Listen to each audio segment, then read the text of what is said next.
नमस्कार दोस्तों, स्वागत है आप सभी का एक बार फिर से हमारे इस चैनल धार्मिक ज्ञान पर।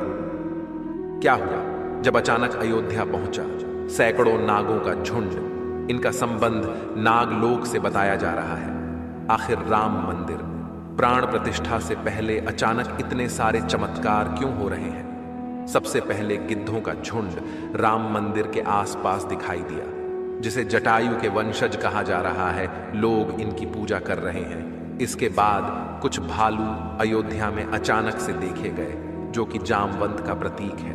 लेकिन अब एक ऐसा चमत्कार देखने को मिल रहा है जो अयोध्या के लोगों के लिए ही खतरा साबित हो रहा है। आज की वीडियो में बहुत बड़े रहस्य से पर्दा उठने वाला है। आखिर राम जी का नागों के साथ क्या संबंध है? आखिर प्राण प्रतिष्ठा से पहले इतने सारे नाग एक के बाद अयोध्या में क्यों निकल रहे हैं, वो भी अलग अलग प्रजाति के एल। आगे बढ़ने से पहले अगर आप भी एक सच्चे सनातनी हैं तो इस वीडियो को लाइक करके कमेंट बॉक्स में जय श्री राम जरूर लिखें। 22 जनवरी सोमवार के दिन अयोध्या के नवनिर्मित राम मंदिर में होने जा रही रामलला की प्राण प्रतिष्ठा का सभी देशवासियों को बेसब्री से इंतजार है। राम जी के भव्य स्वागत की तैयारी जोरों शोरों पर है। यह तारीख कोई आम तारीख नहीं है, बल्कि इसके पीछे बहुत ही खास महत्व छिपा हुआ है। आखिर राम मंदिर की प्राण प्रतिष्ठा के लिए 22 जनवरी का समय ही क्यों चुना गया? इसके पीछे का रहस्य जानकर आपके भी होश उड़ जाएंगे। त्रेता युग में प्रभु श्री राम का जन्म अभिजीत मुहूर्त में हुआ था। 22 जनवरी सोमवार के दिन मृगशीर्ष नक्षत्र में अभिजीत मुहूर्त का संयोग बन रहा है। यही कारण है कि इस तिथि को रामलला की प्राण प्रतिष्ठा के लिए चुना गया है। साथ ही यह भी माना जा रहा है कि इस शुभ मुहूर्त में रामलल्ला की प्राण प्रतिष्ठा करने से प्रभु श्री राम सदैव मूर्ति के अंदर विराजमान रहेंगे। लेकिन जैसे जैसे प्राण प्रतिष्ठा का समय नजदीक आ रहा है, वैसे वैसे अलग अलग प्रजाति के नाग अचानक ही अयोध्या में प्रकट हो रहे हैं, जो कि अयोध्या वासियों के लिए खतरा बनते जा रहे हैं। लेकिन गिद्धों का और भालुओं का संबंध तो प्रभु श्री राम से बताया जाता है। उन्होंने रामायण में उनकी सहायता भी की थी। लेकिन इन नागों का श्री राम के साथ क्या संबंध है? आज की वीडियो में इस रहस्य से पर्दा उठने वाला है। चौंकाने वाली यह है कि इनमें दो प्रजाति के नाग अलग अलग क्षेत्र में बार बार निकल रहे हैं, जिनका संबंध वासुकी और तक्षक नाग के साथ जोड़ा जा रहा है।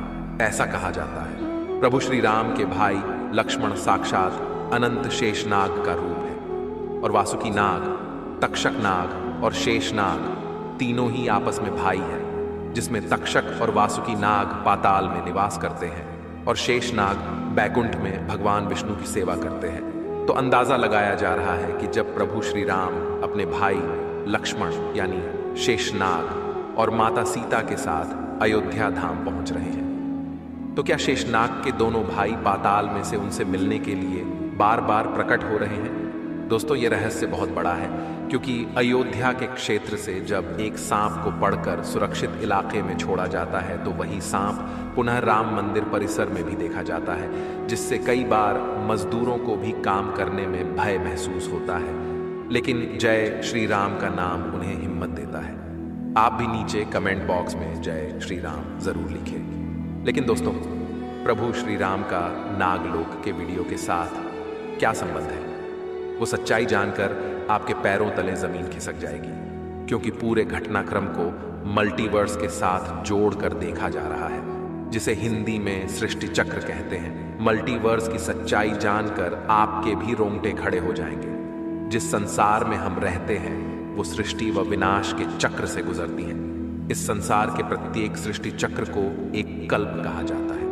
हर कल्प के 4 युग या 4 भाग होते हैं। दूसरे भाग या त्रेता युग में राम अयोध्या में जन्म लेते हैं और रामायण करके फिर से बैकुंठ लौट जाते हैं। यानी कि अगर आप इस पृथ्वी पर अपना जीवन यापन कर रहे हैं, आप जो घटनाक्रम कर रहे हैं वही बराबर घटनाएं किसी और यूनिवर्स या कल्प में आपके ही रूप के साथ पुनः होने वाली है या फिर हो चुकी है।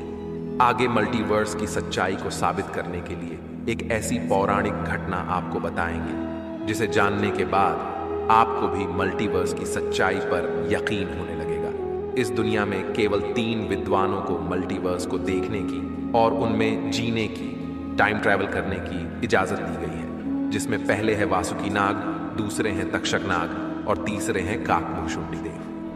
तक्षक और वासुकी नाग के बारे में हम आपको बता चुके हैं, लेकिन सवाल उठता है आखिर काकभुशुंडी कौन है और आखिरी इन्हें प्रभु श्री राम ने अमर कैसे बनाया। वेदों और पुराणों के अनुसार काकभुशुंडी ने 11 रामायण और 16 महाभारत देखी हैं। वह कल्प के अंत तक अपने शाश्वत स्वरूप में जीवित रहेंगे। भगवान राम ने ही काकभुशुंडी को अमर बनाया था। कौए के रूप में अपने एक जन्म के दौरान काकभुशुंडी की मुलाकात बालक राम से हुई। प्रभु खेल रहे था और उसने उसे पकड़ने की कोशिश की। समय आने पर काकभुशुंडी को भगवान के मुख के दर्शन हुए। बालक राम के मुख में आकाश गंगाओं और ब्रह्मांड को देखने के बाद काकभुशुंडी ने भगवान राम से दूर उड़ना बंद कर दिया और उनके पास लौट आए। काकभुशुंडी ने भगवान राम को न पहचानने के लिए क्षमा मांगी। भगवान ने उन्हें दिव्य मुस्कान दी और काकभुशुंडी से उनकी इच्छा पूछी। काकभुशुंडी ने कहा कि वह भगवान राम के प्रति अपनी भक्ति हमेशा हमेशा के लिए करना चाहते हैं। काकभुशुंडी के प्रेम और समर्पण से प्रसन्न होकर भगवान राम ने उन्हें आशीर्वाद दिया कि काल काकभुशुंडी को नहीं मार सकता और वह इस कल्प के अंत तक जीवित रहेंगे, जिसके बाद सृष्टि के 27 चक्रों तक जीवित रहेंगे। उन्हें अमरता का वरदान प्राप्त हुआ। वे कौवे के रूप में जीवित रहे क्योंकि उन्हें भगवान राम के निकट रहने का अवसर मिलता।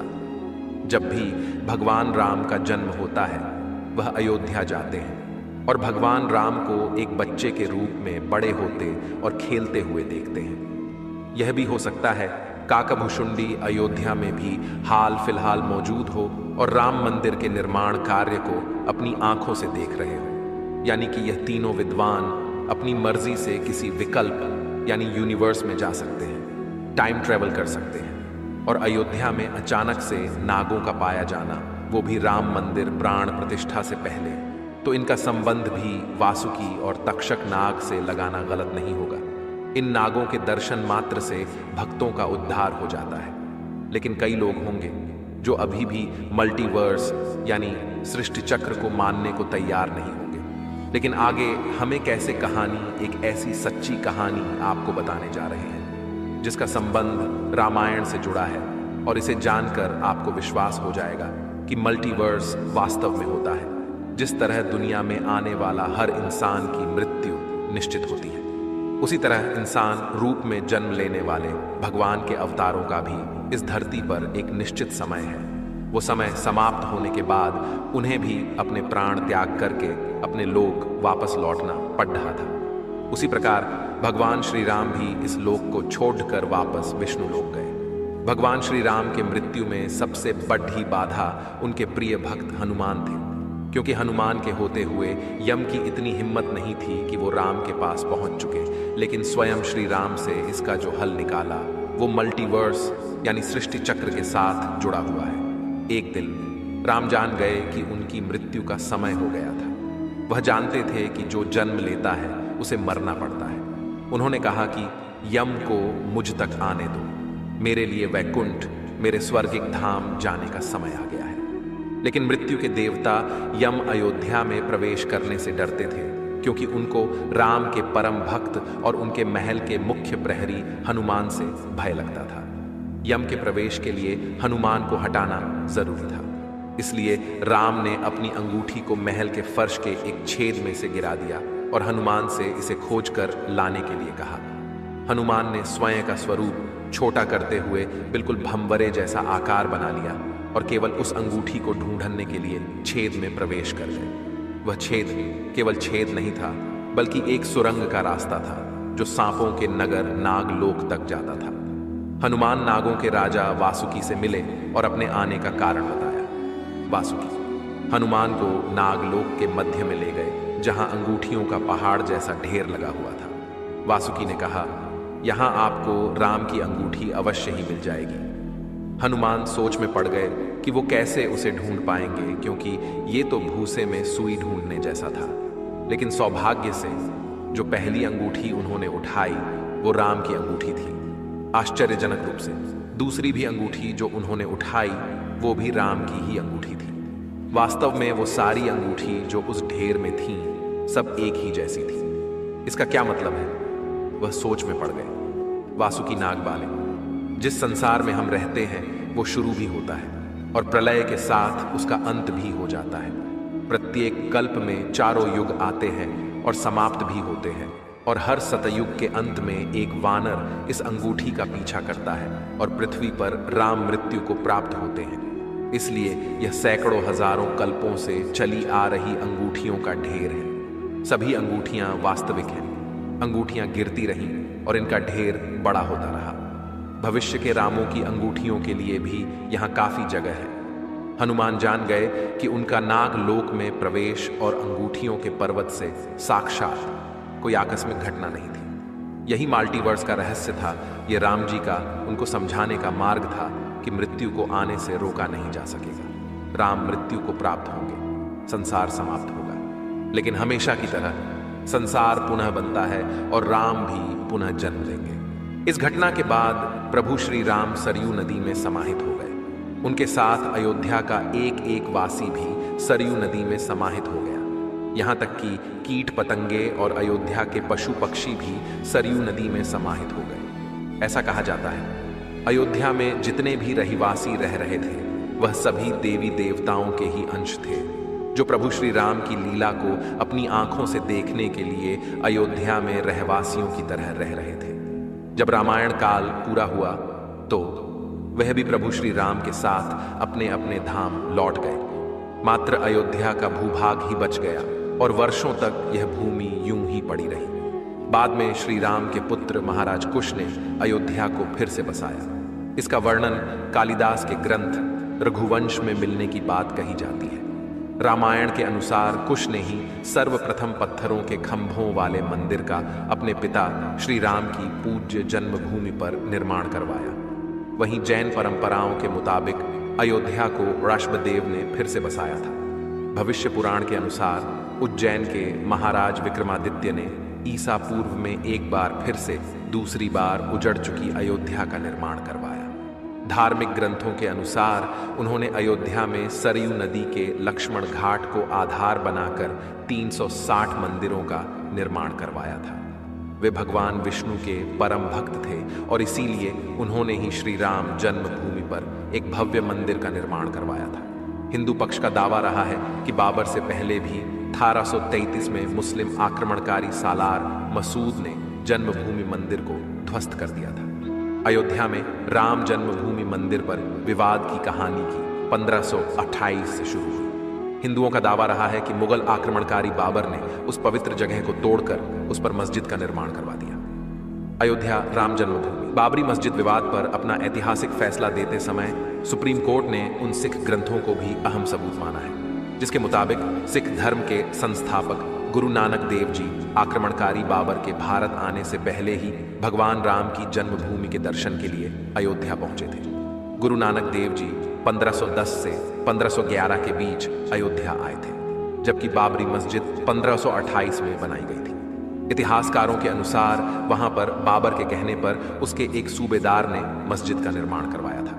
23 दिसंबर 1939 को राम जन्मभूमि मंदिर के इतिहास में एक बार से जबरदस्त मोड़ आ गया।